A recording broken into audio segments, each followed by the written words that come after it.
Good morning. It's another beautiful day in Southern California, and I'm at the first bee location that I'm going to be looking at today.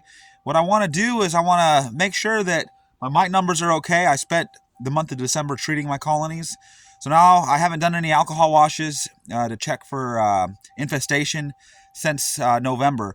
So it's mid-January right now. I want to make sure that my treatments were effective and make sure that the hives are looking good. So I have treatment available if I want to use it right now. But I'm going to see where the infestation levels are by doing some samples. If the infestations are low, I'm going to carry on with just feeding as normal. If they're higher than I want to see them, then I'm going to treat the hives. So I'll show you how that goes. These are the tools I'm using. I'm using Dawn dish soap instead of what we used to use, which was isopropyl alcohol, 95%. The Dawn dish soap is cheaper and it works much better. So I'm going to put about 2 tablespoons into that half gallon of water, and that will be my washing agent. This is what the first colony looks like that I'm going to be testing.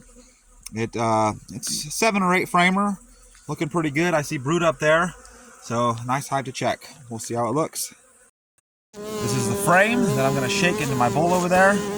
I've looked over it for the queen just briefly, but I don't see her. I'll check again as I shake it into the bowl. Let's just do that now.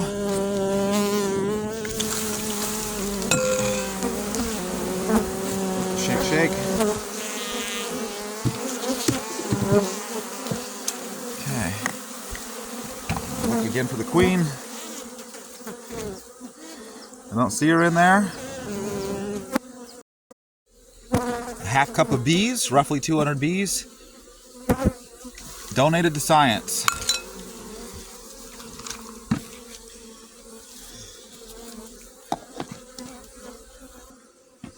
Lid's on, and I just gently swirl. Don't need to shake them too hard. The mites separate on their own. I don't want to shake it up and down, something like that, because then the mites we want the mites to sink, not wash up and down. We want them to sink down low. So just a gentle swirl. The bees are kicking in there, which I know is morbid, but that kicking really is enough stirring of the water to cause those mites to drift down through the bees into the bottom where we can count them. So I'll do this for about a minute. I've stirred it now for a minute. I look up at the bottom and bless the Lord, no mites. That makes me happy. That's a good start to the day. Later on, I'm sure I'll find some mites and I'll show you what they look like. But this hive is doing very well. This is the second hive I'm going to test. I just randomly opened them throughout the drop. And this is a much smaller colony. I'd say it's maybe five frames of bees. So it still has 30 days before almond pollination. It can do plenty of growing. But let's see if there's a difference in the mite counts in this colony. There's the queen taking center stage. I definitely don't want to put her through this alcohol wash because no bees survive that. So I'll take her off the frame or take the frame adjacent and test it.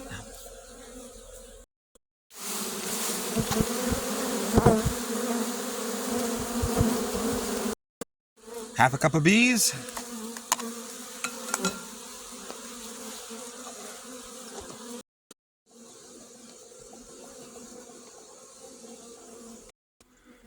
And once again, no mites. That makes me a very happy camper. So I'm going to continue on with just feeding this hive, or feeding this location. No treatment for this location today.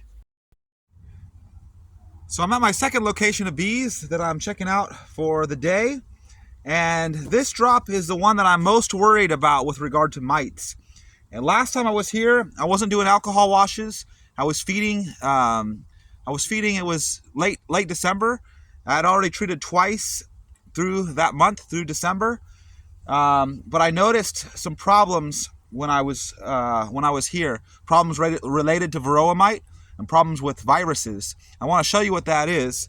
So I'm going to turn my camera. A lot of times what I want to do, or what I do, is as I'm walking through a location, or when I first get to a bee location, I walk and I look for the ground, or I look on the ground for for signs of maybe spray damage for a lot of things. But one of them is I look for deformed wing virus. I look for sick bees like this one that have crawled out of the colony to die. This bee is running around, nowhere to go. Its wings don't work, and it was born that way. This bee had a virus injected into it by Varroa mite. It had deformed wing virus, DWV, injected into it by Varroa mite. And that's why it looks this way. That's why it's sickly. So that tells me, it told me 2 weeks ago when I was here that there is a problem in my bee yard. And so I treated it. I treated the location that evening before I went back home. I treated the location.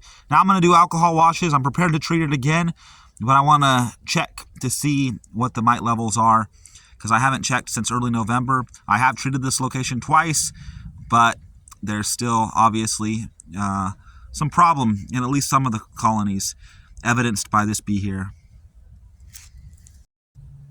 I'm going to check this colony first. It's a decent size, medium-sized colony, so I'm happy with that.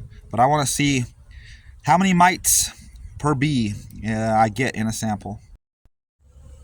There's the queen center stage. She's a bit camera shy,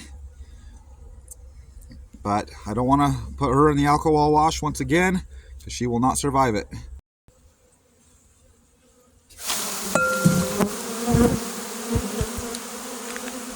There's some little floating bits of pollen and other garbage, but no Varroa mites in that sample. Good sign. That's encouraging me that my efforts in treating the colonies was successful, and that's not always the case. Treatments aren't always successful.